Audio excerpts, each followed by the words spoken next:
Off to a good start, or so I thought. On the 15th of March 2016, I held my first community trapping event. My original plan was to loan out 20 A24s that had been kindly donated to me by Hutt City Council on 3 monthly trials to residents, at which point the traps would have sold themselves and people would be keen to purchase them, or so I thought. However, that plan quickly came undone upon picking up the traps. Month after month, the traps weren't achieving the result and the fancy price tag and marketing reflected. Trying to convince a resident to spend $170 on a trap that had on average achieved only 3 hits, pest unseen, over 3 months was hard. Even when the traps did occasionally achieve high hit rates, residents didn't believe the counters because they never saw the evidence. The other reality was that many people took interest because they wanted to get rid of rats, but they didn't want to deal with the traps or dead animals. So of course they didn't engage with the traps. After all, that was the whole point of a self-clearing, self-resetting trap, right? People were left despondent and disengaged. I needed to adapt the plan. Meanwhile, in the forest behind Eastbourne, trapping for our local volunteer forest trapping group, I had learnt how, for nearly 20 years, Miro trappers had acted as kaitiaki to our forest and achieved effective possum control. The key aspects to their success were trap lines, regular and enthusiastic servicing, and a network of traps at specific spacing. I needed a plan that accommodates everyone if I'm to achieve a comprehensive network of traps that will have a high chance of being regularly serviced by enthusiastic trappers.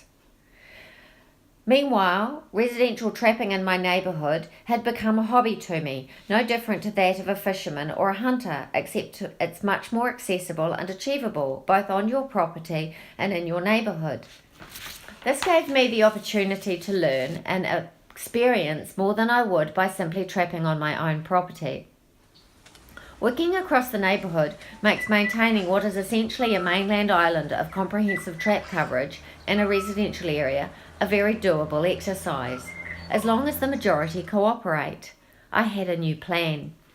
Together with the support of Miro, Hutt City Council, Greater Wellington Regional Council, we successfully applied for funding from the Ministry for the Environment.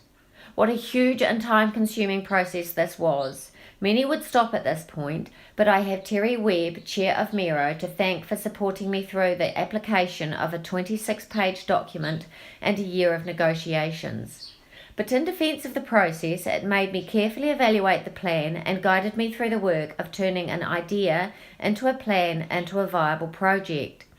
I split Eastbourne into 11 zones and requested the help of 1 to 2 people in each zone, trapline operators, or TLOs we call them. I then asked them to establish good trap coverage of their neighbourhood, whether it be through clearing neighbours' traps themselves or keeping in good contact with trapping neighbours, or both, as in my case. It was up to them.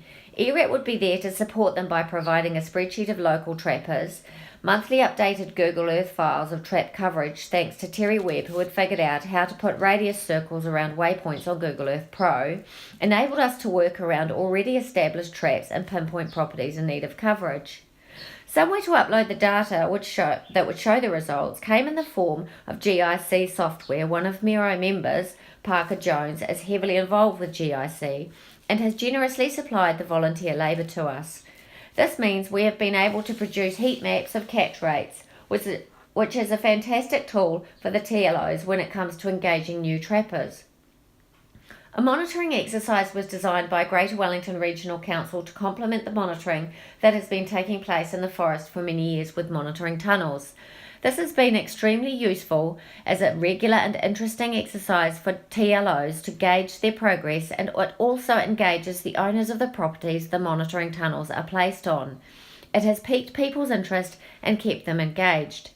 ERAT keeps a supply of rat trap and tunnel sets for TLOs to sell at cost price to people in their neighbourhood.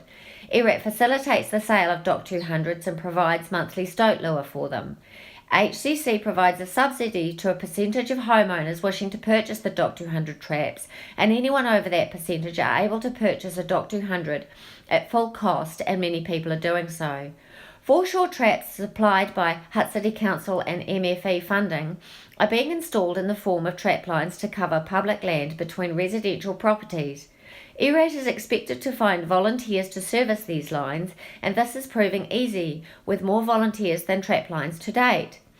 ERAT provides newsletters and trapping workshops to help share knowledge and experience with residents, and are in contact with other trapping groups so we can share learned knowledge.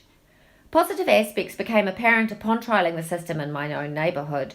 Not least of all, I had gained local area and social knowledge that would undoubtedly prove invaluable in a civil emergency, as would also the presence of a comprehensive pest control network. I had gone from thinking about saving birds to thinking about resilience, connecting communities, and providing a new generation of trappers to step into the shoes of the retiring kaitiaki of our forest park. I am lucky to live amongst great minds and great hearts, and the project has given me the opportunity to meet and see the best in people around me, and I am enjoying it greatly. I hope the project can benefit all, and I do not expect anyone to donate time in my direction, but I am eternally grateful to those of you that have, those of you that do, and those of you that will continue to do so. I would like to make special mention to those of you that believe sustained trapping, planting and cooperation with councils would make a difference. It has. Tuis are positively dripping off trees, and rata bloom was abundant last summer, all because of you, and thank you for your efforts.